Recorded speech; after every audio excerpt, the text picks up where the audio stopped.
Hello friends, welcome to our YouTube channel study कर।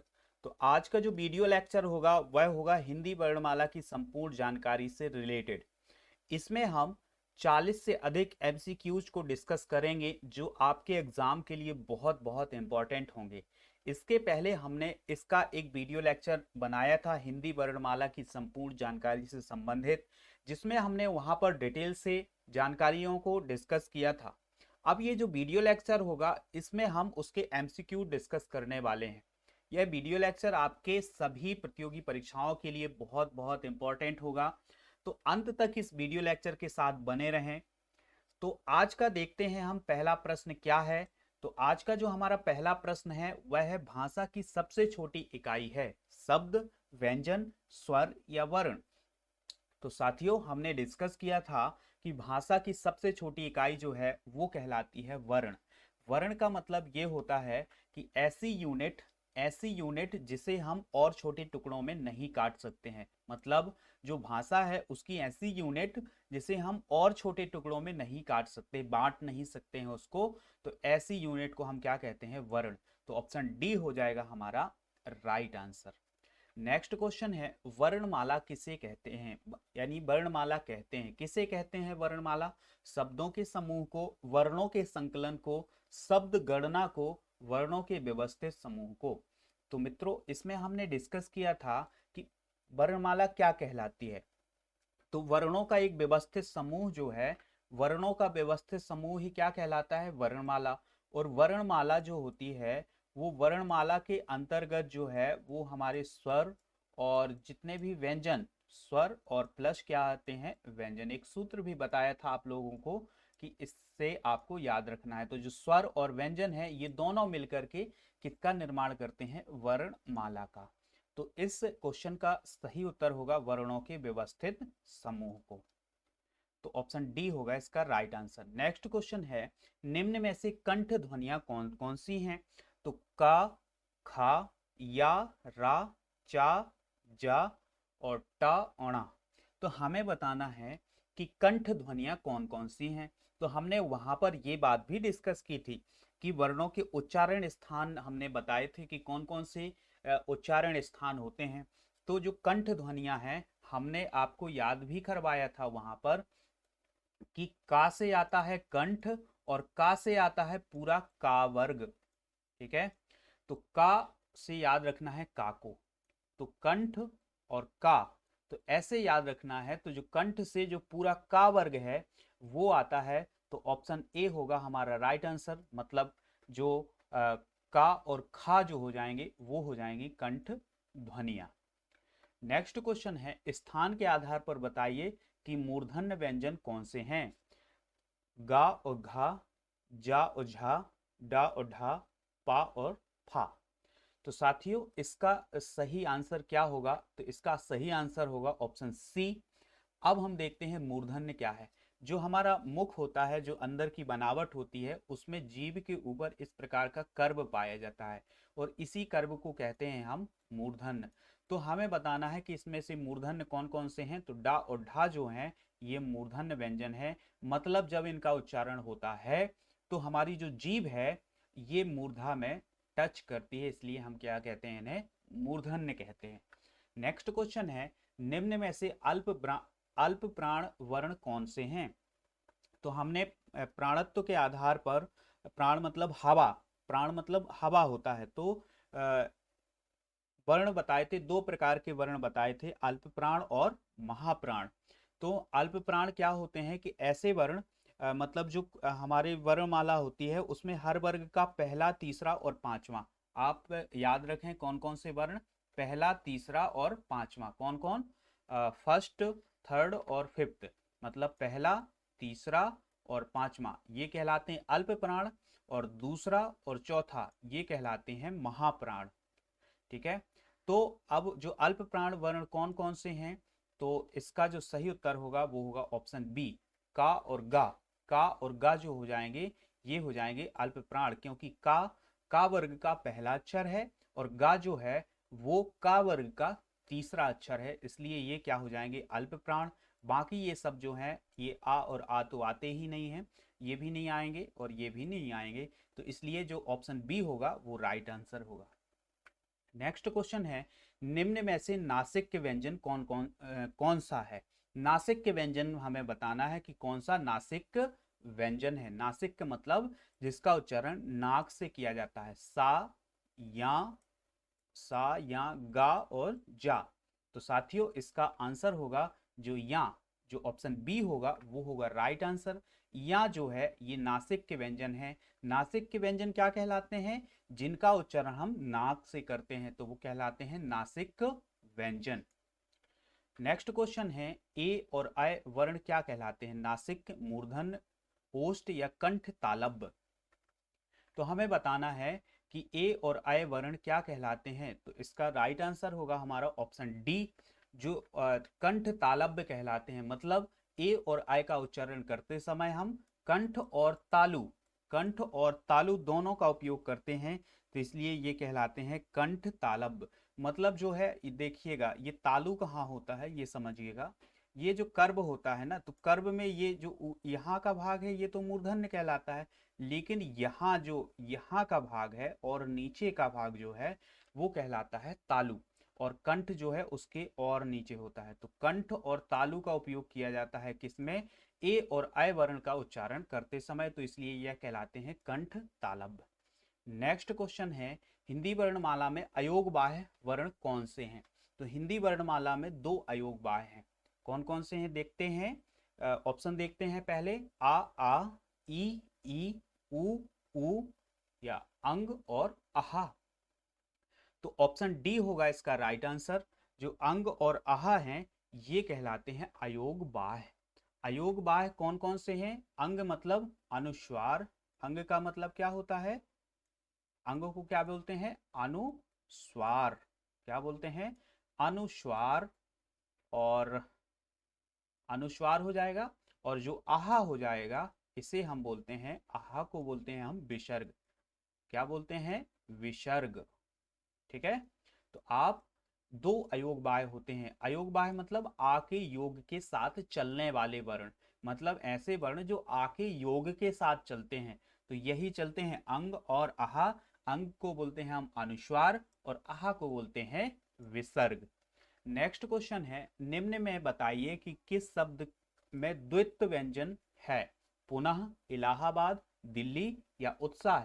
तो साथियों जो हमारा ऑप्शन सी है दिल्ली, इसमें द्वित्व व्यंजन का प्रयोग किया गया है। द्वित्व व्यंजन जैसे, एक द्वित्व व्यंजन का मतलब ये है कि एक अर्ध वर्ण हो और एक पूर्ण वर्ण हो। तो जैसे एक अर्ध व्यंजन हो और एक पूर्ण व्यंजन हो, तो अर्ध जैसे ला लिखा हुआ है तो ये अर्ध है, और फिर ये पूर्ण लिखा हुआ है।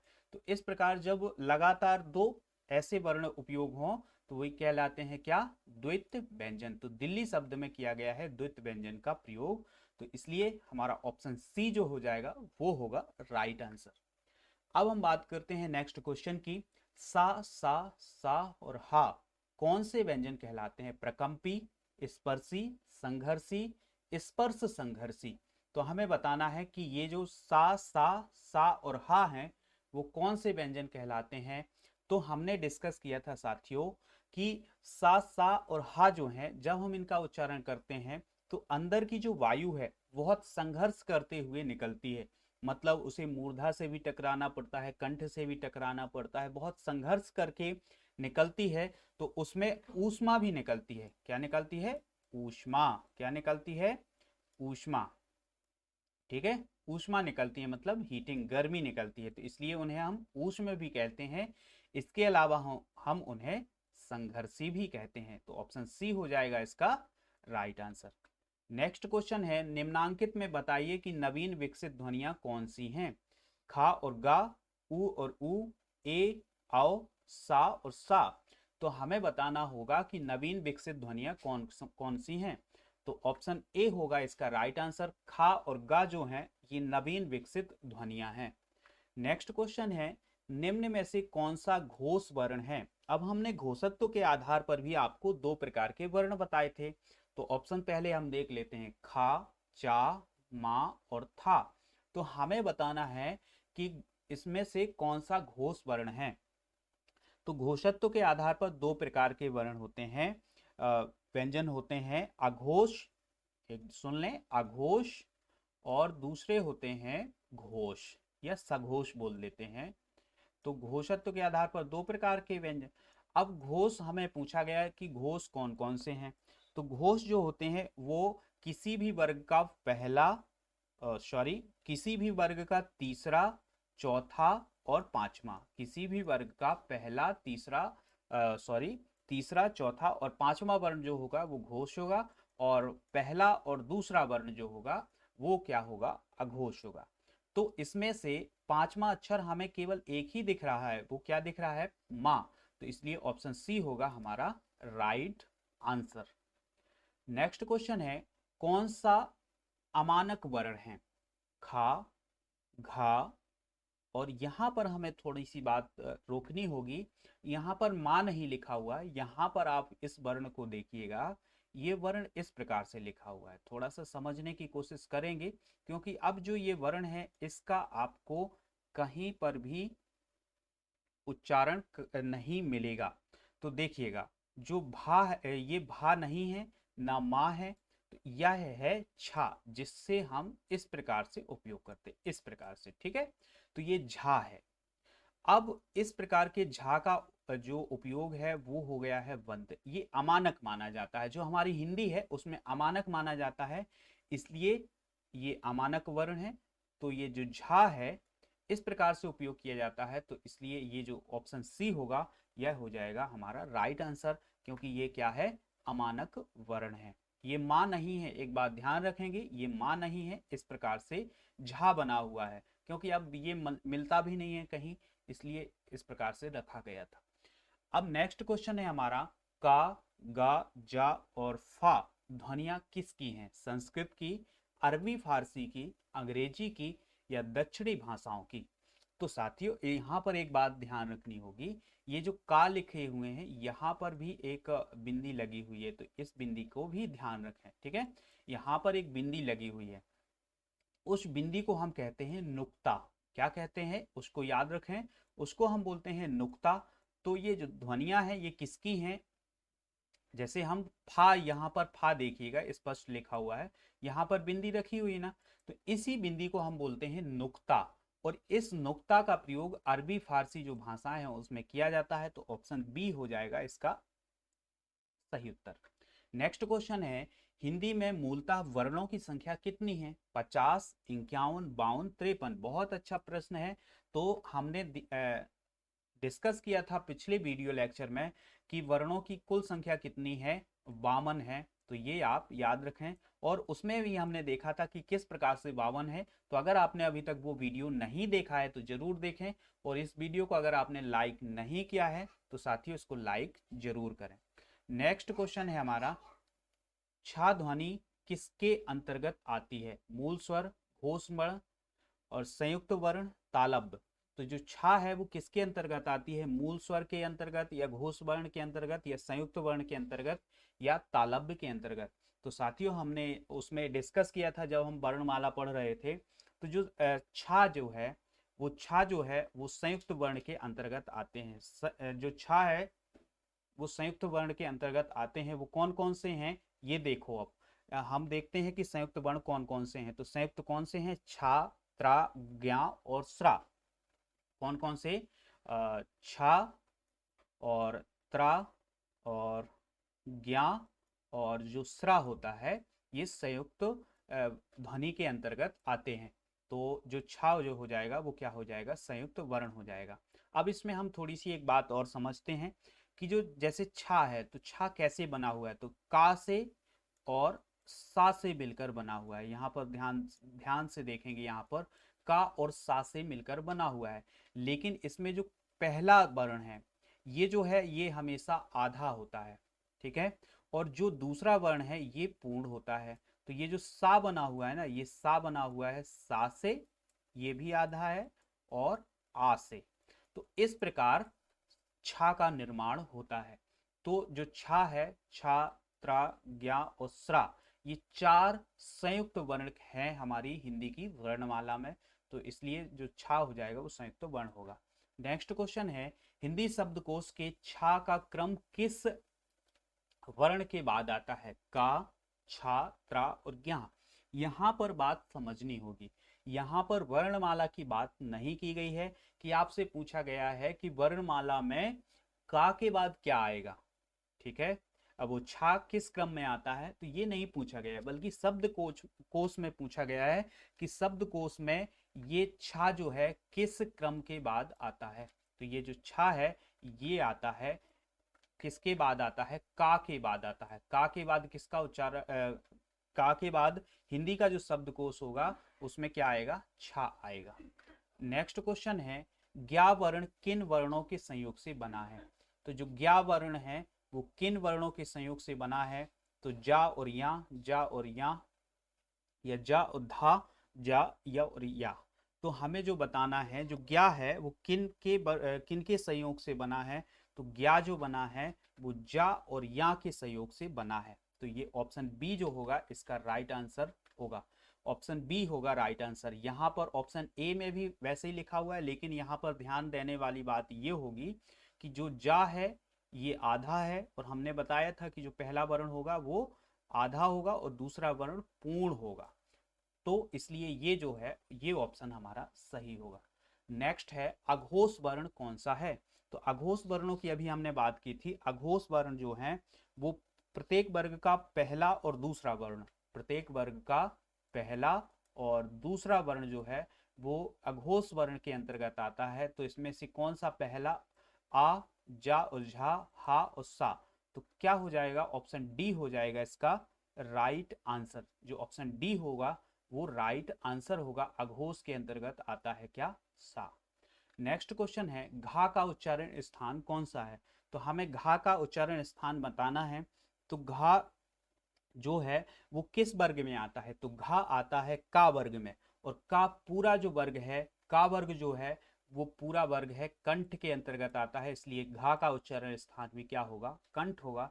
इसलिए ऑप्शन डी हो जाएगा हमारा राइट आंसर। नेक्स्ट क्वेश्चन है, निम्नलिखित में से कौन सा वर्ण उच्चारण की दृष्टि से दंत नहीं है? दंत का मतलब ये है कि ऐसा वर्ण जो दांत से बोला जाता है, जिसका मतलब जो जीभ है वो दांत दांत दांत से तो बोला नहीं जाएगा, मतलब जो जीभ है वो दांत में लगे। तो दंत कौन सा है? नहीं है, हमें बताना है कि कौन सा वर्ण जो है वो दंत नहीं है। ता, ना, दा और टा।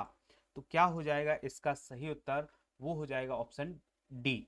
जो टा है वो दंत के अंतर्गत नहीं आता है। जो टा है वो दंत के अंतर्गत नहीं आता है, ये आपको याद रखना है। नेक्स्ट क्वेश्चन है, जिन शब्दों के अंत में आ आता है उन्हें कहते हैं? अनुस्वार, अयोगबाह्य, अंतस्थ या अकारात। तो जो जिन वर्ण शब्दों के अंत में आ आता है उन्हें बोलते हैं हम अकारात। तो ऑप्शन डी हो जाएगा राइट आंसर। जैसे हम कोई भी शब्द लिखते हैं तो अगर लास्ट में आ आता है, आ आता है तो वो क्या हो जाते हैं? आकारात। और अगर बड़ा आ आता है तो आकारात, और छोटी ई आती है तो इकारात, और बड़ी ई आती है तो उकारात कहलाते हैं। तो इस प्रकार से आपको याद रखना है। नेक्स्ट क्वेश्चन है, छा वर्ण किसके योग से बना है? तो अभी हमने इसके पहले डिस्कस किया था छा किसके किससे योग से बना है। तो छा जो बना है वो का और सा के योग से बना है, लेकिन का क्या होगा? अर्ध होगा, और सा क्या होगा? पूर्ण होगा। तो इनके योग से बना है ये छा वर्ण। तो ऑप्शन ए हो जाएगा इसका राइट आंसर। हिंदी वर्णमाला में स्वरों की संख्या कितनी है? तो हम बहुत बार डिस्कस कर चुके हैं, और हिंदी वर्णमाला में जो स्वरों की संख्या है वो कितनी है? ऑप्शन बी होगा इसका सही उत्तर, मतलब 11 है हिंदी वर्णमाला में स्वरों की संख्या। निम्नलिखित में से कौन सा स्वर नहीं है? तो हमें बताना है कि कौन सा स्वर नहीं है। तो बहुत ही सरल प्रश्न है, तो स्वर के अंतर्गत यहाँ नहीं आता है, तो ऑप्शन डी होगा इसका सही उत्तर। फिर है अगला प्रश्न है, निम्नलिखित में से कौन सा टा वर्ग में नहीं है? डा, ढा, याणा और घा। तो हमें बताना है कि कौन सा टा वर्ग में नहीं है। तो टा वर्ग में क्या नहीं आएगा? घा नहीं आता है। घा किस वर्ग में आता है? घा आता है का वर्ग में, इसलिए ये जो घा हो जाएगा सही उत्तर होगा। हिंदी वर्णमाला में व्यंजनों की संख्या है तो हमें बताना है कि व्यंजन, केवल टोटल व्यंजन बताना है। हिंदी वर्णमाला में व्यंजनों की संख्या कितनी है? तो हिंदी वर्णमाला में जो व्यंजनों की संख्या है वो कितनी है? 33 है। ये किस प्रकार से है, इसके लिए आपको पहले का वीडियो लेक्चर जरूर देखना होगा, वहां पर आपका जो कॉन्सेप्ट है वो क्लियर होगा और यहाँ पर आप उसके एमसीक्यूज लगा सकते हैं आसानी से। नेक्स्ट क्वेश्चन है, निम्नलिखित में से कौन सा पश्च स्वर है? अब ये पश्च स्वर क्या कहलाते हैं ये हम देख लेते हैं। पश्च स्वर बताना है हमें कि ये पश्च स्वर कौन सा है। तो आ, ई, जा और ढा, तो हमें बताना है कि इसमें से पश्च स्वर कौन से हैं। तो ऑप्शन ए होगा इसका राइट आंसर। पश्च स्वर स्वर अर्घ स्वर, यहां पर सुन लेते हैं, ढंग से अच्छे से समझ लेते हैं इसको। अग्र स्वर कहलाते हैं एक, अग्र स्वर, और फिर दूसरे कहलाते हैं मध्य स्वर, फिर तीसरे कहलाते हैं पश्च स्वर। ठीक है, तो अग्र स्वर में कौन कौन से आते हैं? जो छोटी ई है, बड़ी ई है और ए है और आय है। छोटी ई, बड़ी ई, ए और आय, ये अग्र स्वर के अंतर्गत आते हैं। मध्य स्वर के अंतर्गत आते हैं क्या? छोटा आ, केवल छोटा आ आता है। ठीक है, फिर इसके बाद जो पश्च स्वर है, पश्च स्वर के अंतर्गत आते हैं क्या? आ, उ और उ, ओ, आओ और औ, ये सभी क्या आते हैं? पश्च स्वर के अंतर्गत आते हैं। तो ऐसे अगर इसके ट्रिक अब अपन को याद रखनी है, इसको अग्र, मध्य और पश्च को याद रखने की, तो इसको हम ऐसे याद रख सकते हैं। जो ई और ई दोनों ई हैं और ए और आय हैं, तो जो लेडीज हैं, मतलब इनको ये पुलिंग मान लेते हैं, स्त्रीलिंग मान लेते हैं, तो ये क्या है, हमने इनको लेडीज फर्स्ट कर दिया, मतलब ये आगे जाएंगी। फिर ये छोटा है, छोटा है कोई, तो ये मध्य में रखा है भाई। जो छोटा होता है उसे हम मध्य में रखते हैं, बीच में रख लेते हैं। फिर जो बड़े होते हैं वो पीछे रहते हैं। ठीक है, तो अग्र मतलब लेडीज फर्स्ट, तो उसमें ई और ई, आय, ए और आय दोनों आ जाएंगे। इसमें मध्य में कौन कौन से आ जाएंगे? जो छोटा है, सबसे छोटा, उसको हमने बीच में रख लिया, और फिर जो बड़े हैं वो सबसे पीछे हो जाएंगे। मतलब जो दीर्घ हैं, जैसे बड़ा आ हो गया, छोटा ऊ, बड़ा ऊ, ये सब क्या हो जाएंगे? ये पश्च स्वर हो जाएंगे। फिर है, निम्नलिखित में से कौन अयोग बाय है? विसर्ग, महाप्राण, संयुक्त व्यंजन या अल्प प्राण? तो हमने डिस्कस किया था कि अयोग व्याह दो हैं हमारी हिंदी वर्णमाला में, अनुस्वार और विसर्ग। तो इसलिए ऑप्शन ए हो जाएगा इसका सही उत्तर। विसर्ग जो होगा वो होगा अयोग बाय। तो ऑप्शन ए होगा, ऑप्शन ए होगा इसका सही आंसर। यहाँ पर ऑप्शन गलत लिखा हुआ है, तो ऑप्शन ए होगा इसका सही उत्तर, क्योंकि विसर्ग जो हैं वो हैं हमारे अयोग बाह्य। नेक्स्ट क्वेश्चन है, छा ध्वनि का उच्चारण स्थान है। जो छा है उसका उच्चारण स्थान क्या है? दंत, ओष्ठ, तालव्य या इनमें से कोई नहीं। तो जो छा है इसका उच्चारण स्थान क्या है? जो तालव्य है, तालु है जिसे हम बोलते हैं, तो तालु जो है उसका उच्चारण स्थान है। क्योंकि जो जितना भी चा वर्ग है, चा वर्ग में ही छा आता है, तो जो चा वर्ग है वो पूरा चा वर्ग तालव्य से बोला जाता है या तालु से बोला जाता है, इसलिए छा भी तालव्य होगा। नेक्स्ट क्वेश्चन है, निम्नलिखित में से कौन सा एक संयुक्त व्यंजन नहीं है? तो हमें बताना है कि कौन सा संयुक्त व्यंजन नहीं है। चार संयुक्त व्यंजन हमने डिस्कस किए थे, छा, त्रा, ज्ञा, उसरा। तो अब इनमें से एक्स्ट्रा कौन है? तो एक्स्ट्रा है हमारा सा, ये संयुक्त व्यंजन के अंतर्गत नहीं आता है, इसलिए ऑप्शन बी हो जाएगा इसका राइट आंसर। नेक्स्ट क्वेश्चन है, तालव्य व्यंजन है। तो तालव्य व्यंजन जो है हमें बताना है कि कौन से तालव्य व्यंजन है। तो पूरा जो चा वर्ग है, पूरा चा वर्ग, ये तालव्य व्यंजन कहलाता है। तो चा वर्ग कहाँ लिखा हुआ है? पहला ऑप्शन है हमारा, चा, छा, जा और झा, ये पूरा तालव्य है, तो ऑप्शन ए होगा इसका राइट आंसर। फिर अब हम बात करें नेक्स्ट क्वेश्चन की, या, रा, ला, वा किस वर्ग के व्यंजन है? तालव्य, ऊष्म, अंतस्थ या ओष्ठ? तो हमने डिस्कस किया था कि जो या, रा, ला और वा किस वर्ग के अंतर्गत आएंगे? ये कहलाते हैं अंतस्थ। ये क्या कहलाते हैं? अंतस्थ। तो ये चार वर्ण है हमारी जो हिंदी की वर्णमाला है, उसमें चार वर्ण कौन कौन से हैं? या, रा, ला और वा, ये अंतस्थ व्यंजन के अंतर्गत आते हैं। नेक्स्ट क्वेश्चन है, अनुनासिक का संबंध होता है केवल नाक से, केवल मुंह से, नाक और मुंह से इनमें से कोई नहीं। तो इसका सही उत्तर क्या होगा? ऑप्शन सी होगा। जो नासिक अनुनासिक होते हैं, अनुनासिक का जो संबंध होता है वो होता है नाक और मुंह से। तो ऑप्शन सी होगा इसका सही आंसर। एक बात और समझ लेते हैं, जो का वर्ग, खा वर्ग, इस प्रकार के जो वर्ग हैं, इसमें से जो इसका पांचवा अक्षर होता है वो पांचवा अक्षर अनुनासिक होता है। ये बात भी आप याद रखें कि प्रत्येक वर्ग का पांचवा अक्षर क्या होता है? अनुनासिक होता है। अनुनासिक व्यंजन कौन से होते हैं? देखिएगा, अभी बात हमने डिस्कस की थी, वर्ग के प्रथमाक्षर, तृतीयाक्षर, चतुर्थाक्षर या पंचमा अक्षर। तो प्रत्येक वर्ग का जो पंचमा अक्षर होता है वही क्या होता है? अनुनासिक। तो इस प्रकार ऑप्शन डी हो जाएगा हमारा सही उत्तर। नेक्स्ट क्वेश्चन है, हिंदी वर्णमाला में स्वरों की संख्या कितनी है? तो हमें स्वर बताने हैं कि स्वरों की संख्या कितनी है। तो हिंदी वर्णमाला में कितने स्वर हैं? ऑप्शन देख लेते हैं, 8, 9, 11 या 14। तो 11 है हिंदी वर्णमाला में स्वरों की संख्या। कंठोष्ठ ध्वनि का उदाहरण है, ऐसी ध्वनि हमें बतानी है जिसका उच्चारण कंठ और ओष्ठ से किया जाता है। कंठ और ओष्ठ से किसका उच्चारण किया जाता है? तो अ जो है, अव का उच्चारण कंठ और ओष्ठ से किया जाता है, इसलिए क्या कहलाते हैं? ये कंठोष्ठ। इसके अलावा जो ओ है, ओ कौन कौन से हैं कंठोष्ठ? ओ और आओ, और इसके अलावा एक शब्द, एक वर्ण होता है अ।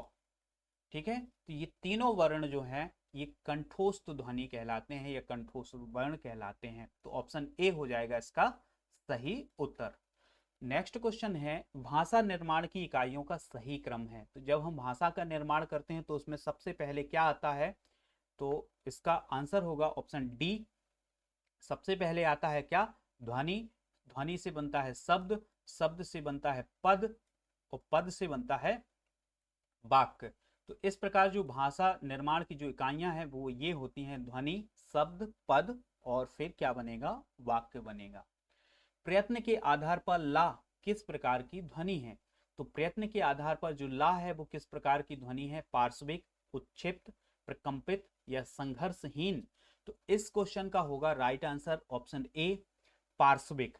पार्श्विक क्या कहलाते हैं? जिन व्यंजनों के उच्चारण में जीभ तालु को छुए किंतु पार्श्व, बगल में से हवा निकल जाए, उन्हें हम पार्श्विक व्यंजन कहते हैं। मतलब हम, इसका अर्थ क्या हुआ कि जीभ जो है वो तालु को छुए हमारी, और जो हवा है वो पार्श्व, पार्श्व का मतलब होता है बगल।